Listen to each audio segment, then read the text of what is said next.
박인걸 시인이 지은 신발이라는 시가 있습니다. 제가 읽어드리겠습니다. 읽겠습니까? 언제나 문 앞에서 대기 상태로 천리 먼 길도 주저없이 밤낮을 가리지 않은 신실함으로 짓눌리고 짓밟혀도 낮은 곳을 디디며 돌부리에 걷어차일 때면 찢어지는 고통에도 속으로 삭히며 가시밭 길을 걸어 진흙탕 밟을 때에도 초라한 몰골에 불평 한마디 없이 묵묵부답으로 뛰고 달리며 달아 가루가 되어 헌신짝으로 벌어지는 날까지 주인만 위해 사는 너는 누구의 후손이냐? 주인만을 위해 사는 너는 누구의 후손이냐? 박인걸 시인은 시인이자 목사님이시기도 합니다. 사진에 나오는 신발처럼 우리를 위해 자신을 내어주신 주님과 그 주님 안에서 주님 위에 살아가는 우리 그리스도인들의 모습을 잘 신발로 표현해 준 것 같습니다. 여러분, 신발은 우리 삶에 꼭 필요한 것이죠. 어렸을 적에 발이 커가지고 신발이 작아서 고생했던 기억이 있습니다. 새로 산 신발이 신고 소풍이라도 갈라치면 발 뒤꿈치가 까져서 고생했던 기억이 있습니다. 여러분 신발에 대한 어떤 기억을 갖고 계십니까? 왜 신발 이야기를 이 아침에 하고 있습니까? 오늘은 주제가 신발이기 때문에 그렇습니다. 우리는 몇 주 동안 하나님의 전신갑주에 대한 이야기를 나누고 있습니다. 하나님의 전신갑주는 사단과 영적 전쟁에서 꼭 입어야 하는 필수품이라고 했습니다. 하나님의 전신갑주이기 때문에 하나님의 전신갑주, 하나님으로부터 온 하나님이 주신 것으로 복음이 의미하는 바를 다양한 삶의 방식으로 표현한 것이고, 우리는 그 전신갑주를 입고 우리가 살아야 될 삶의 자리에 다양하게 적용해야 될 것을 의미한다고 이야기했습니다. 첫 번째 하나님의 전신갑주의 기초는 뭐라 그랬어요? 진리 허리띠라고 했습니다. 허리띠를 맨다 그랬습니다. 진리를 믿고 진리를 삶에 적용하며 사는 것이라고 했습니다. 그래서 그런 다음에 지난주에 의의 호신경을 붙이라고 했습니다. 우리의 의, 다른 사람에게 인정받고 받아들이고 싶은 그런 의를 떠나서 주님이 주신 의를 붙이며 그 의를 따라 살아가는 것을 나왔습니다. 여러분, 지난 한 주 동안에 어떻게 의의 싸움을 잘 하셨습니까? 여러분의 의가 보인 자리가 있었습니까? 그 자리를 주님의 의로 이렇게 바꾸는 시간이 있었습니까?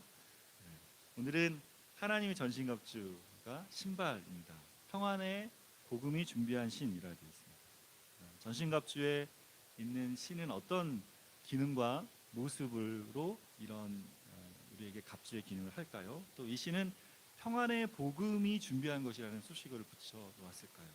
이것이 우리 삶에 어떻게 적용될 수 있을까요? 오늘은 하나님의 전신갑주 세 번째로 평안의 복음을 준비한 신을 신으십시오라는 제목으로 말씀을 통해 주시는 은혜를 함께 나누기를 원합니다. 첫 번째, 평안의 복음을 준비한 신은 민첩성과 확신이 견고히 서는 특성을 갖는다. 13절에서 15절 말씀을 한 번 더 같이 보겠습니다. 그러므로 하나님의 전신갑주를 취하라. 이는 악한 날에 너희가 능히 대적하고 모든 일을 행한 후에 서기 위함이라. 그런즉 서서 진리로 너희 허리띠를 띠고 의의 호심경을 붙이고 평안의 복음이 준비한 것으로 신을 신고. 바울은 의의 호심경을 붙이라는 말에 이어서 평안의 복음이 준비한 것으로 신을 신고라고 권합니다. 신발이 하나님의 전신갑주의 일부분이 된다고 말하는 거죠. 당시 로마 병사들이 신었던 신발은 칼리카라고 불리는 샌달입니다. 요즘 부인들이 신는 구나가 아니라 샌달입니다. 여러분 보시듯이 그 칼리카는 견고한 가죽으로 만들어졌고 신발의 바닥에 이렇게 스파이크처럼 못이 박혀서 진흙이나 모래 같은 데서 미끄러운 지형에서도 미끄러지지 않고 견고하게 서 있도록 해 주었습니다. 또 이것들은 병사들이 길을 걷는 길에 그 사람들이 적군들이 뿌려놓은 금속이나 또 나무 같은 날카로운 것들로 인해서 발이 밟힐 때 위험이 되지 않도록 거기서부터 보호하는 기능을 했습니다. 병사들은 긴 행군과 치열한 전투를 견뎌내야 했기 때문에 신발이 튼튼해야 했을 뿐 아니라 오래 걸어도 피곤하지 않아야 했습니다. 우리가 훈련소 중간에 왔는데 행군도 하고 여러 가지 훈련했는데 힘든 것 중에 하나, 군대 힘든 것 중에 하나는 신발이 무겁다는 거예요. 근데 그게 무거울 수밖에 없는 게 또 안전해야 되니까 그랬습니다. 그래서 당시 로마 군도의 특징은 그렇게 민첩하게 움직이기 위해서 이렇게 가벼운 신발, 그러나 또 튼튼하게 이렇게 이런 신발을 가지고 북아프리카 사막과 유럽의 숲속까지 다양한 지형과 기후 조건에 맞게 전투를 수행할 수 있게 해 주었다고 합니다. 이 신발이 영적 전쟁에서 우리에게 수행하는 역할이 무엇일까요? 여러분 신발 앞에 뭐가 붙었습니까? 평안의 복음이 준비한 신을 씻으라는 수식어가 붙어 있습니다. 우리말에는 이것을 주격으로 평안이 복음이 준비한 신 이렇게 표현하고 있는데 헬라어는 원문에 보면 이것이 다 소유격으로 되어 있습니다. 평안의 복음에 준비한 신 이렇게 되어 있어요. 그래서 이것을 주격으로도 해석할 수 있지만 이것을 목적격으로도 해석할 수 있습니다. 평안의 복음을 준비한 신이라고도 해석할 수 있습니다. 이 뒤에 말과 연계를 보면 이것이 좀 더 의미상으로 우리가 잘 이해할 수 있습니다. 평안의 복음을 준비한 신, 복음의 의미를 가진 신이라는 거죠. 그래서 여기 준비한이라는 단어 헬라어로는 헤토이마시아라는 단어를 쓰는데 기민함, 민첩함이라는 것을 뜻합니다. 그래서 평안의 복음을 준비한 신이라는 뜻은 기민하고 민첩하게 움직이는 거다. 그러니까 신을 신고 우리가 살다 보면 여기저기를 다니죠. 여기저기 다니는 동안에 뭐라는 거예요? 평안이 복음을 준비한 신을 신고 있으라는 거죠. 전투에서 민첩하게 활동하고 싸울 때 늘 필요한 것이 뭐요? 평안의 복음을 준비한 이 신이라는 것입니다. 그리고 이것을 가지고 있을 때 그 안에 확신 있게 거하고 견고해져서 흔들리지 않게 된다는 것이죠. 그래서 평안의 복음을 준비한 신은 두 가지 특징이 있습니다. 하나는 민첩성이고 하나는 확신에 거하는 거예요. 여러분 이것과 반대되는 것이 뭐냐면 게으른 것이고 또 타성에 젖어서 변함이 없고 의심이 많은 상태에 있는 것으로 있는 것이죠. 요즘 제가 개척학교에 전도 세미나에 다녀오고 있는데 5월 말까지 매주 토요일마다 WOG라는 월드 오브 가드라는 그 전도를 하는 단체가 있는데 그 단체에서 하는 세미나를 줌으로 배우고 있습니다. 강사가 한 2주 전에 이런 말을 한 적이 있습니다. 변하지 않는 것이 게으른 것이다. 변하지 않는 같은 것을 반복하면서 변함을 주지 않으려는 그것이 마음이 게으른 것이다. 뭔가 새롭게 하고 고칠 수 있는데 그러지 않고 그렇게 산다. 우리가 지금 보통 그렇게 산다고 이야기하는데 전도의 방식에서도 우리가 좀 그래야 된다고 이야기를 하고 있습니다. 여러분 복음을 아는 사람은 복음은 우리를 어떻게 합니까? 살아있게 합니다. 살아있다는 것은 우리가 알듯이 뭡니까? 뭔가 새로운 것들과 새로운 것을 생각하고 새로운 것들을 시도하고 새로운 것들을 바라보게 하는 것이죠. 그래서 복음을 아는 사람은 복음을 안에서 계속해서 변화하는 삶을 살아가게 합니다. 나쁘게 변하는 것이 아니라 복음이 주는 관점을 따라서 자신과 세상을 바라보면서 계속 변하게 됩니다. 변하니까 뭐예요? 게으르지 않고 그래서 삶이 무료하지 않고 늘 신선하게 됩니다. 냉장고에 오랫동안 보관하는 음식은 어떻게 됩니까? 냉동실에 있어도 어떻게 돼요? 오래되면 그 맛을 잃어버리게 됩니다. 점점 상하게 되죠. 여러분 그래서 우리 그리스도인들은 어떻게 해요? 그냥 놔두고 가만히 묵혀놓는 게 아니라 주님을 믿는 것이 그냥 내가 안에서 끝나는 게 아니라 복음을 가진 그 평안의 복음을 준비한 신으로 신고 날마다 살아가면서 어떻게 합니까? 새로움을 입어야 되죠. 그러기 위해서 어떻게 해요? 계속 그렇게 다니니까 어떻게 됩니까? 민첩함을 가지고 살아가는 거죠. 영적인 상황들을 분별하고 내 삶에서 복음이 말하는 관점을 가지고 삶을 바라보면서 민첩하게 결정하고 판단하며 살아가는 것입니다. 이것이 평안의 복음을 준비한 신을 신는 거죠. 신을 신고 다니면서 계속 복음이 말하는 자리로 움직여 다닌단 말이에요. 민첩하게 이것을 말하는 거죠. 여러분 운동 경기를 하는 선수들은 아주 민첩하게 그 상황마다 바꿔가는 거란 말이에요. 그죠? 요즘 프로야구가 아주 재밌습니다. 재밌는 이유가 뭔지 아십니까? 제가 응원하는 팀이 기아 타이거즈인데 타이거즈가 1등하고 있습니다. 몇 년 동안 정말 보고 있을 때마다 막 경기가 지는데 요즘 막 이기는 거예요. 근데 개막을 해서 얼마 안 됐는데 근데 부상 선수들이 계속 생겼습니다. 그래서 이게 몇 년째 계속 되고 있어요, 사실.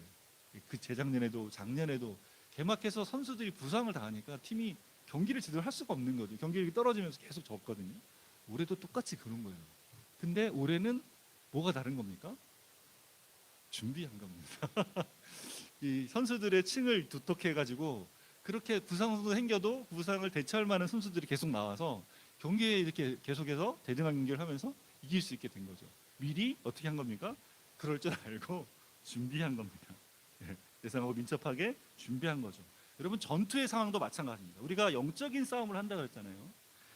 적은 똑같은 것을 공격하지 않습니다. 내가 한번 딱 이겼잖아요. 아, 저기는 강하구나. 이 다른 데를 공격해야 되는 약점을 찾아야겠구나. 이렇게 공격해 온단 말이에요. 그때마다 어떻게 해요? 계속 바뀐단 말이에요. 전투의 상황들이. 그래서 어떻게 해요?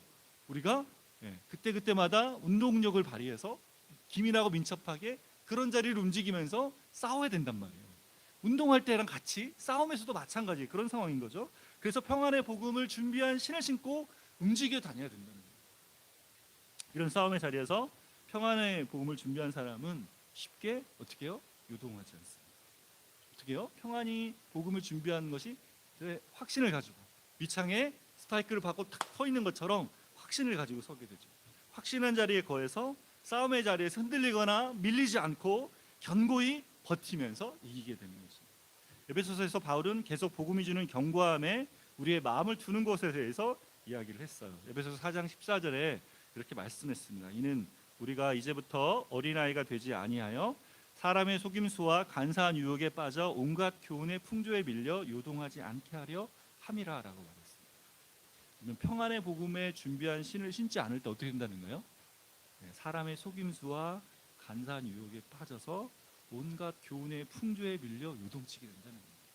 마음이 막 불안하고 요동친다는 거예요. 여기 갔다 저기 갔다 이거 하고 때 저거 했다 이러면 될까 저러면 될까 막 이러면서 다닌다는 거죠. 그런 상태에 된다는 거예요. 여러분, 우리의 영적인 싸움은 어떤 싸움이라 했습니까? 마귀의 관계를 이기기 위한 싸움입니다. 마귀의 관계를 잘 파악한 사도 바울은 고린도후서 2장 11절에 우리가 그 괴계를 알지 못하는 바가 아니다라고 이야기합니다. 여러분, 고린도후서 2장 11절 이 본문의 내용이 뭐냐면 사도 바울을 고린도 교회 성도들이 부정했어요. 그래서 바울을 쉽게 말하는 바울의 리더십을 인정하지 않는 그런 상황 가운데 있었습니다. 그래서 바울이 편지를 썼죠. 편지를 쓰면서 야, 너희가 어떻게 그럴 수 있냐라는 편지를 쓰는데 사실 그걸 읽고 나면 고린도 교회 성도들 전부 다 이러면 안 되겠구나라는 생각할 상황이었단 말이에요. 근데 그 중에 도드라지게 그런 반대를 했던 사람이 있었던 것 같아요. 근데 그 사람에게 바울이 뭐라고 쓰냐면 내가 이 사람도 너무 근심하지 않게 하려 하는 거야. 너희도 너무 정죄하지 마라 그래요. 왜? 잘못하지 않아서가 아니라 마귀의 괴계를 알지 못하지 않기 때문에. 그렇게 하면 어떻게 됩니까? 이 사람을 돌이켜서 하나님의 사람이 되게 해야 되는데 너무 근심하게 하면 어떻게 됩니까? 교회 안에서 너무 정죄하고 너무 아프게 하면 그것이 이 사람에게 사단의 틈타는 상황이 될 수 있기 때문에 내가 이 정도 한다. 뭐요? 뭘 하기 때문에? 지금 영적인 싸움을 분별하기 때문에 민첩하게 알고 있기 때문에 어떻게 이것을 어떤 식으로 해야 되는지 알기 때문에 이렇게 말한다는 것이죠. 평안한 복음을 준비한 사람은 그런 때 흔들리지 않고 복음의 기초에서 상황을 분별합니다. 바울처럼 분별합니다. 민첩함과 확신의 견고함은 여러분 두 가지가 상반된 특징 같잖아요. 민첩함과 확신하게 견고해 있다. 이게 뭔가 좀 다른 걸 어떻게 같이 하라는 건가 이런 생각이 들지만 이게 서로 보완하는 특징인 것 같습니다. 아까 지금 말했잖아요. 이 신발이 그랬단 말이에요. 신발이 보셨죠? 거기에 민첩함과 견고함이 같이 있단 말이에요. 어제 전도 세미나에 참석한 뉴질랜드에 계신 한 사모님께서 그런 말씀하셨습니다. 자기는 예수님이 고프다 아직도 엄청 마음이 그렇다라고 하면서 한국교회에 대한 이야기하면서 한국교회가 너무 시끄럽고 너무 가볍고 시끄럽고 무거운 한국교회라는 생각이 듭니다. 이 말이 좀 들으면서 너무 가볍고 또 무겁다라는 얘기였어요. 이게 좀 상반된 이야기인데 근데 우리가 무슨 말인지 알아듣습니다. 교회 안에서 복음에 대한 이해가 너무 얇고 복음을 너무 가볍게 여겨서 우리의 행동과 관점에 전혀 영향을 미치지 못하고 있는 거죠. 가볍죠. 또 시끄럽죠. 뭔가 우리가 말로 하는데 실제로 우리 안의 모습으로 변화되거나 그런 모습은 또 없는 모습. 또 교회 안에 우리가 행해야 되는 의무는 너무 무거워서 마음의 짐으로 주님 안에 거하는 것을 너무 어렵게 만들고 있는 것이죠. 복음이 갖춘 민첩함과 확신에 찬 견고함은 그런 가벼움도 무거움도 아닌 것입니다. 우리가 믿는 것이 진리인 것을 알고 그것에 우리를 매기고 그 안에서 계속 진리를 적용하며 살아가는 것을 의미합니다. 복음이 우리 삶의 견고한 터가 되고 거기로부터 자유롭게 새가 하늘을 날듯 물고기가 물속을 헤엄치듯 살아가는 것을 의미합니다. 우리 그리스도인은 그렇게 삶의 자리에서 늘 평안의 복음을 준비한 신을 신고 있어야 합니다. 그래야 견고하게 서고 복음의 확신을 가지고 살아갈 수 있게 되기 때문에 그렇습니다. 그래서 사도 바울이 이 확신을 위해서 에베소서 3장 17절에 19절에 기도했잖아요. 뭘 기도했습니까? 너희가 사랑 가운데 뿌리가 박히고 터가 굳어져서 능히 모든 성도와 함께 그리스도의 사랑을 알기를 기도했습니다. 어떤 때 이 확신 안에 박히게 된다? 머물게 된다? 주님 주신 사랑 안에 거할 때 됐어요. 그래서 그 사랑을 어떻게 알아가려 했습니까? 사랑의 넓이와 길이와 깊이와 높이를 알아가려 했어요. 다시 물어보겠습니다. 자, 사랑의 넓이는 뭐라 그랬어요? 사랑의 넓이는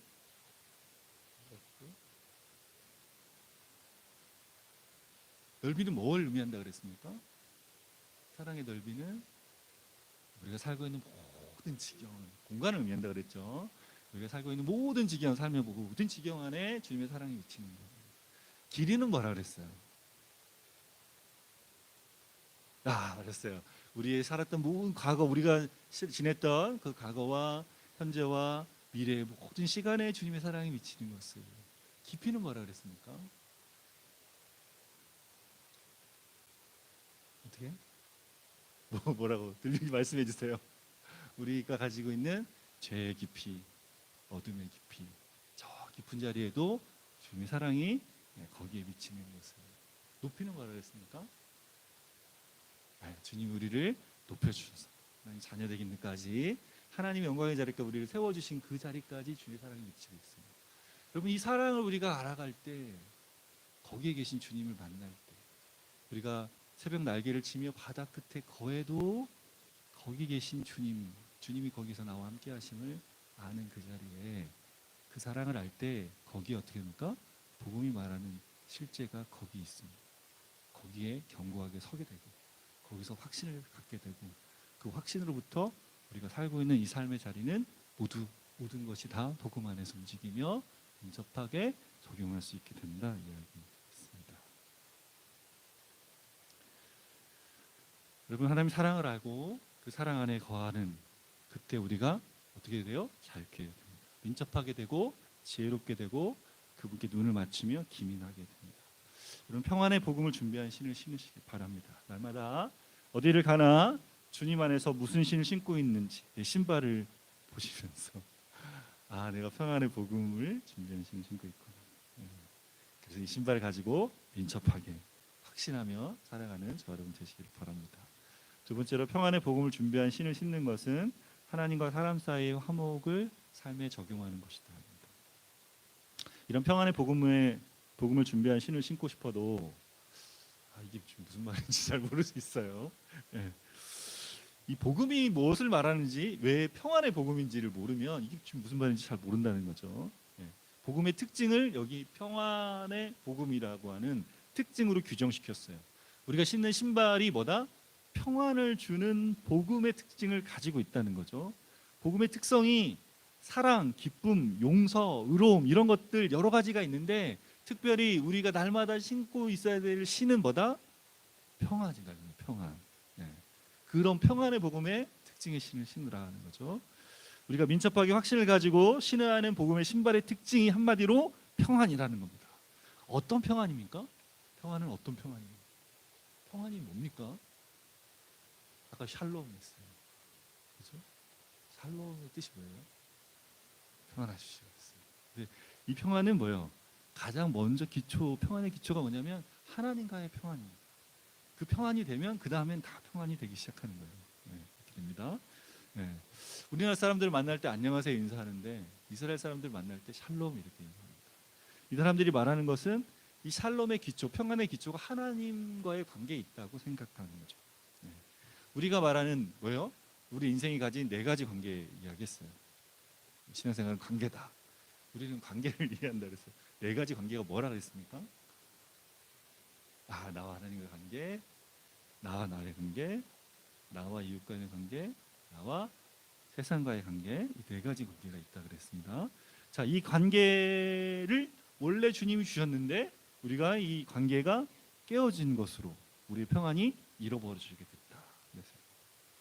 여러분, 관계가 깨어진다. 그러면 어떤 마음이 들어요? 누군가랑 내가 다퉜어 지금. 그러면 불편한 마음이 들어온단 말이에요. 누군가 다투고 나면 분한 마음과 화난 마음을 갖게 된단 말이에요.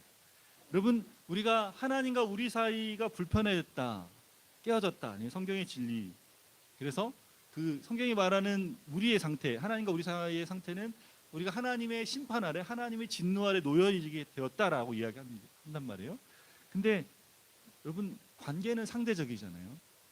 관계는 양쪽에 쌍방광이잖아요. 하나님 편에서 우리를 불편해 여기신다, 진노하고 계시다라는 표현도 할 수 있지만, 반대편으로 말하면 우리 편은 어떻습니까? 우리 편에서도 하나님께 화나 있는 거예요. 우리 편에서도 이게 화평하지 않은 거죠. 우리 편에서도 이렇게 피하고 하나님 보고 싶지 않은 그 마음의 한편으로 무슨 마음이 있어요? 화난 상태에 있단 말이에요. 그래서 인간이 죄를 지은로 인해서 하나님의 진노를 받은 상태에 놓여 있는데, 인간도 화난 상태에 있단 말입니다. 인간이 저지른 잘못이지만, 마치 우리가 했죠. 그러나 그 책임을 어떻게 했어요? 하나님께 전가하려고 했단 말이에요. 뭐라 그랬어요? 아담에게 하나님께서, 아담아 네가 왜 선악과를 먹었냐? 그럴 때 아담이 뭐라 그랬어요? 하나님이 내게 보낸 저 여자가 내게 줘서 먹겠습니다 그랬어요. 누구 잘못이라는 거예요? 내가 아니고 저 여자가 잘못입니다. 저 여자가 유혹했습니다. 그리고 또 뭐예요? 그보다도 저 여자를 저한테 주신 하나님, 당신이 실수하신 것입니다. 당신 잘못입니다 라는 이야기를 하고 있는 것이죠. 그런 식으로 죄를 지은 인간이 하나님을 정죄합니다. 인간이 죄를 정죄하고 인정하고 받아들이기, 자기 죄를 인정하고 받아들이기보다 하나님을 원망하고 정죄하며 그 마음의 감정은 뭐예요? 화를 내는 거죠. 우리가 볼 때 이거 뻔뻔하다 그러지만 사실은 화를 내고 있는 겁니다. 그래서 어떻게 해요? 우리가 그런 상태로 하나님과 원수된 상태로 살아가고 있다. 자연적인 우리의 상태가 그렇다는 거예요. 로마서 8장 7절에 육신의 생각은 하나님과 원수가 되나니 이는 하나님의 법에 굴복하지 아니할 뿐 아니라 할 수도 없습니다. 여기 육신은 뭐라 그랬어요? 하나님 없는 인간 안에 자리한 오염된 본성을 말한다고 했어요. 죄된 본성. 이 본성으로 사는 인간은 모두 하나님의 법에 굴복하지 않을 뿐 아니라 굴복할 수 없다라고 이렇게 말씀합니다. 여러분, 이 세상을 사는 사람들은 이런 영적인 상태에 자신이 있다는 것을 모른 채 살아가고 있습니다. 근데 뭘 감지해요? 마음의 불안한 것은 감지해요. 불안해요. 그래서 이 불안한 상태를 벗어나려고 많은 노력을 기울입니다. 마음이 편안해지기를 바래요. 병원에 가서 그래서 약물을 처방받기도 하고 심리 상담가를 만나면서 상담을 받기도 합니다. 또 어떤 사람들은 종교적인 방법으로 마음의 평안을 찾아보려고도 합니다. 여러분, 요즘에 쿵푸 판다가 4가 나왔어요. 4가 나왔어요. 보셨습니까? 2편의 주제가 있습니다. 2편 주제가 뭔지 압니까? 이너 피스. 쿵푸 판다가 이너 피스, 마음의 평안이에요. 내적인 평안. 내적인 평안을 어떻게 하면 얻는다 말합니까? 네가 욕심을 버릴 때, 이 마음의 욕심을 버리고 무상 무념의 상태가 되면 너는 마음의 평안을 얻게 되고 득도를 하게 된다, 이런 거죠. 여러분, 이게 어디서부터 왔습니까? 힌두교에서부터 왔죠. 요가에서 옵니다. 요가가 그런 마음의 상태를 추구하도록, 요가로 막 몸을 우리가 고통스럽게 하면 우리 몸은 고통스러워지는데 우리 마음 어떻게 됩니까? 평안함을 얻는다. 고요한 상태가 된다라고 추구하고, 명상을 통해 마음을 비워내는 거죠. 그러면 평안을 얻을 거라 말하는데, 근데 어떻게 해요? 우리가 사는 삶에서 그게 실제로 잘 되지 않습니다. 우리가 살고 있는 삶은 어떻게 해요? 고요한 상태를 우리에게 갖지 못하게 하고 늘 활동하게 만듭니다. 자꾸 변하는 세상에서 뭔가 확실한 게 없으니까 세상에 속한 관계를, 돈과 미래의 꿈을 펼쳐내기 위해서 우리가 그렇게 뭔가 그걸 얻으면 평안을 얻을 거라고 생각하고 계속 달려가면서, 이게 이 두 가지 맞지 않는, 활동하고 싶지 않아서 가만히 있고 싶지만 이걸로도 있을 수 없고, 뭔가 막 활동하면서 이걸 얻고 싶지만 얻어지지 않는 상태로, 그래서 평안을 얻고자 하는데 평안이 얻어지지 않는 거죠. 뭔가 우리는 그렇게 추구하는데 안 된단 말이에요. 근데 성경이 말하는 바를 알아야 돼요. 성경은 뭐라는 거예요? 그걸 해결되지 않는다. 마음의 근본 불안의 원인은 뭐다? 너의 내면이 깨어진 것이 아니고, 너의 내면이 아니라 네가 깨어진, 하나님과 깨어진 관계로부터 시작된 거다. 네가 원래 지어졌을 때 그 하나님과의 샬롬, 하나님과의 관계의 온전함부터 주시는 평안이 거기서부터 너의 모든 평안이 시작이 되는 건데 그게 깨어지니까 불편해집니다. 하나님과 나의 깨어진 관계, 하나님 왕이 되고 내가 피조물이 되는 자리에 있을 때 누릴 수 있는 평안이 깨어졌기 때문이라고 말씀합니다. 그래서 육신의 생각으로 가득 차서 스스로 왕이 되어 삶의 모든 것을 우리가 주관하고 싶은데 어떻게 해요? 하나님처럼 되고 싶은데 그 마음처럼 안 되기 때문에 그래서 화가 나고 분노가 일어나는 거죠. 내 중심이 돼서 내가 하고 싶은 대로 내가 원하는 것을 하면서 살고 싶은데 인생을 살다 보면 그게 그렇게 안 된단 말이에요. 살아보면 안 되잖아요. 그게 뭔가 뭘 이걸 가지면 그렇게 되겠지, 이렇게 하면 그렇게 되겠지, 이렇게 하면 다 그렇게 되겠지 하고 많은 애를 써봤는데 안 돼요. 그게 불만족하고 불안한단 말이에요. 그래서 화가 나는 거죠. 그래서 씨름하는 겁니다. 가정 안에서 부부끼리 씨름하고 부모와 자녀가 씨름하고 학교에서 선생님과 학생이 씨름하고 회사에서 고용주와 고용인이 씨름을 합니다. 다 그 씨름 안에 뭐가 있습니까? 힘겨루고 내 뜻대로 하고 싶은 거죠. 여러분 하나님과 화평을 누리지 못하는 인간이 추구하는 내적인 평안은 그래서 허상입니다. 그게 잠깐 누려지는 것 같지만 이내 평안하지 않고 불안해지는 것이죠. 여러분 그런 상태에 있는 우리를 예수님께서 십자가에 죽으시고 부활하심으로 하나님과 화해케 하셨습니다. 로마서 5장 1절과 5장 10절 말씀을 같이 읽겠습니다. 그러므로 우리가 믿음으로 의롭다 하심을 받았으니 우리 주 예수 그리스도로 말미암아 하나님과 화평을 누리자. 5장 10절입니다. 우리가 아직 원수 되었을 때 그 아들의 죽으심으로 말미암아 하나님과 화목하게 되었음즉. 우리는 누구 안에서? 예수님 안에서. 우리가 아직 원수 됐을 때 우리를 죽으신 그 예수 그리스도 안에서 하나님과 뭘요? 화평을 누리게 됩니다. 그럼 하나님과 화평을 누리게 되는 이것이 뭐예요? 복음이 주는 평안의 우리가 누리는 모든 평안의 기초입니다. 여러분 자녀들과 부모가 다투면 어떻게 돼요? 아무것도 손에 안 잡힌단 말이에요. 부모님도 그렇지만 자녀들도 마찬가지잖아요. 이게 해결이 날 때까지 이게 안 되는 거죠. 여러분 영적으로도 마찬가지라는 거예요. 우리를 지으신 하나님과 우리가 평안하면 우리 마음이 어떻게 됩니까? 고요해집니다. 고요해집니다. 그리고 어떻게 돼요? 우리의 인생의 한계와 하나님의 하나님 되심을 인정하게 돼요. 그리고 내 마음대로 되지 않는 이 현실을 받아들이게 됩니다. 그리고 뭐예요? 우리가 완벽하지 않은 걸 알게 돼요. 그처럼 찬양을 통해 자꾸 실수하고 넘어지고 못하는 것을 알게 됩니다. 그래서 내 연약함을 볼 때, 내 의로 서지 못하는 것을 볼 때 어떻게 해요? 그런 나를 더 이상 정죄하지 않습니다. 그런 나를 사랑하신 그 주님의 은혜를 생각하며 우리 마음의 평안을 누리게 됩니다. 여러분 그렇게 누리니까 어떻게 됩니까? 그러니까 다른 사람을 향해서도 그런 눈을 갖게 되시죠.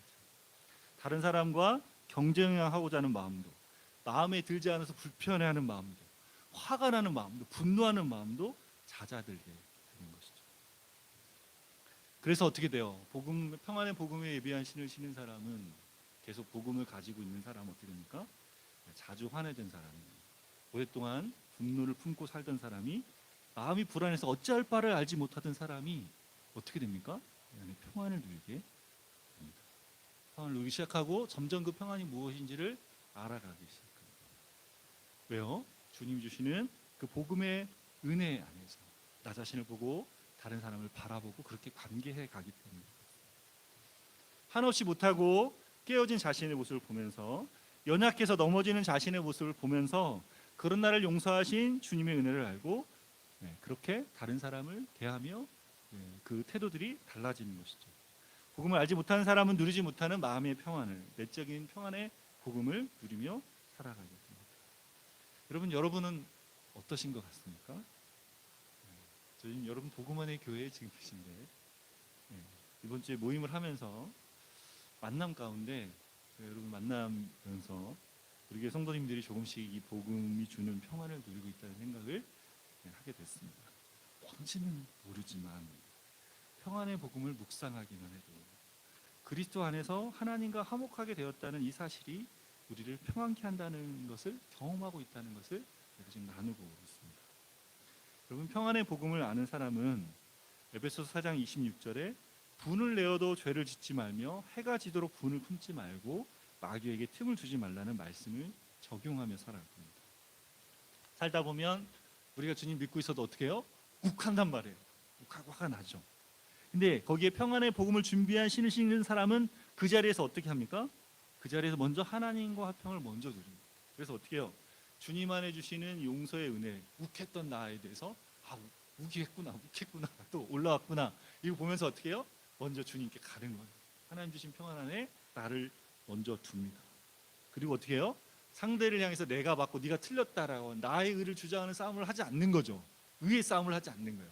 의의 싸움을 하면 어떻게 해요? 이기거나 지거나 하는 말이에요. 이겨도 뭡니까? 내 의를 쓴단 말이에요. 그거 하지 않고 어떻게 해요? 주의 의를 덧입니다. 주님이 맞으십니다. 내가 아니고 저 사람도 아니라 주님이 맞으십니다. 받아들이고, 그리고 평안의 복음을 준비한 신을 신고 상대방을 어떻게 해요? 용서하고. 여러분, 이게 짧지만 이 단계들이 내 안에 계속해서 민첩하게 움직일 때 우리의 삶의 자리들이 변하기 시작해요. 그래서 어떻게 해요? 사단이 틈을 타지 못하도록, 해가 지도록 분을 품지 마라, 마귀로 틈타지 못하게 하라. 뭐예요? 마귀가 틈타지 못하도록 빠르게 벌어진 관계를 어떻게 해요? 틈을 메꾸는 거죠. 민첩하게, 기민하게 움직여서 평안의 복음을 적용해서 마음의 평안을 지키는 거죠. 여러분, 이게 놀라운 거예요. 이게 놀라운 겁니다. 여러분, 삶에서 이게 심리적인 방법이 아니에요. 우리 주님은 우리에게 주신 것입니다. 그래서 이것을 알고 적용하기 시작할 때 평안의 복음이 주는 평강이라고 하는 게, 그 평안이라는 게 얼마나 놀라운 것인지를 우리가 알게 됩니다. 주님 주님 안에 있는 우리에게 뭘 주시기 원하시냐면 평안을 주시기 원하십니다. 주님이 주시는 평안은 세상이 주는 평안과 다르다 하셨어요. 주님께서 십자가 고난을 당하시기 전에 제자들이 이렇게 말씀하셨습니다. 요한복음 14장 27절 말씀입니다. 같이 읽겠습니다. 평안을 너희에게 끼치노니 곧 나의 평안을 너희에게 주노라. 내가 너희에게 주는 것은 세상이 주는 것 같지 아니하니라. 너희는 마음에 근심도 말고 두려워하지도 말라. 평안을 너희에게 끼치노니 곧 나의 평안을 너희에게 주노라. 주님이 주는 평안은 뭐다? 세상이 주는 것 같다. 어떻게 해요? 완전히 질적으로 다른 평안이라는 거예요. 우리 마음의 한 부분을 위로하거나 일시적으로 주어지는 평안이 아니라 주님과 맺는 관계를, 사람들과 맺는 관계에서 깨어진 것에서 일시적으로 얻는 어떤 평안이 아니라 우리 인생 전체, 우리 존재 전체를 받아주시고 거기에서 주는 안정감을 누리게 하는 평안입니다. 우리의 삶의 자리에서 우리가 안절부절하지 못하고 어찌할 바를 몰라서 하고 있는 그 자리에서 주시는 평안인데 온전한 평안입니다. 내가 스스로 인생의 주인 되어 살려고 하는 그 자리에서 그렇게 하지 않아도 된다고, 너 인생의 주인인 내게 맡기면 된다고 하며 주시는 평안입니다. 여러분, 이 평안의 복음을 아는 사람은 삶에서 늘 이것을 준비한 채로 살아갑니다. 평안의 복음을 준비하고 복음이 말하는 바에 견고하게 서서 민첩하게 상황에 맞게 복음을 적용하며 살아갑니다. 얼마 전에 제가 축구화를 하나 샀습니다. 축구화를 바꾼 이유는 축구하다 보니까 자꾸 미끄러지는 거예요. 아침에 주로 하는데 이슬이 내리거나 비가 올 때 있잖아요. 물기를 머금고 있는데 제가 이렇게 몸이 상태가 썩 좋지 않으니까, 원래 축구화는 뽕이 좀 높잖아요. 그래서 이제 밟고 이렇게 차기 좋은데 그렇게 하기에는 좀 불편해져서 풋사라를 신고 있습니다. 풋사라는 근데 뽕이 좀 낮고 차다 보니까 어떻게 하냐면 금방 닳습니다. 근데 그 중에 특별히 몸의 어떤 부분이 더 많이 신발처럼 닳는데 이쪽 발쪽 끝이 양쪽이 닳았어요. 그러니까 수비나 공격할 때 몸을 이렇게 할 때 여기가 탁 뒤덮어지면서 미끄러져서 넘어지는 거예요. 불편하죠. 신경 쓰이고. 그래서 이제 샀습니다. 사가지고 신는데 확실히 다른 거예요. 몸의 움직임도 다르고 수비를 할 때도 다르고 공격할 때도 다르고. 요즘 너무 이렇게 날아다니고 있습니다. 날아다니게 사람들이 신발 샀어요? 축구 샀네요. 이렇게 지금 하고 있습니다. 그래서 신발 산 게 이제 보이는 거죠. 그러고 있습니다. 그럼 이 축구화에는 뭐가 필요해요? 두 가지가 필요합니다. 기민함과 뭐예요? 탁 딛고 설 수 있는, 확신을 있게 탁 딛고 설 수 있는 견고함이 다 필요합니다. 그럼 평안의 복음도, 복음의 신도 그래야 돼요. 그리스도의 복음이 우리와 하나님 사이를 화해케 했어요. 여러분 하나님과 화해를 먼저 누리시기를 바랍니다. 그리스도께서 하나님께서 그리스도 안에 있는 나를 그분의 의로 여기신다 했습니다. 그것에 우리의 마음의 닻을 내려야 됩니다. 계속 나의 의를 세우는 게 아니고 주님의 의 안에 계속 들어가야 돼요. 거기에 흔들리지 않아야 됩니다. 복음의 이해를 가지고 삶에 겪는 다양한 상황들 속에서 민첩하게, 지혜롭게, 기쁨으로 복음을 적용하며 살아가십시오. 그럴 때 우리가 마귀의 관계를 능히 대적하고 모든 일을 행한 후에 굳게 복음 안에 서서 하나님의 은혜 안에 머물 수 있게 됩니다. 이렇게 평안의 복음을 준비한 신을 신고 주님의 평안 가운데 살아가는 여러분 되시기를 바랍니다. 함께 찬양하겠습니다.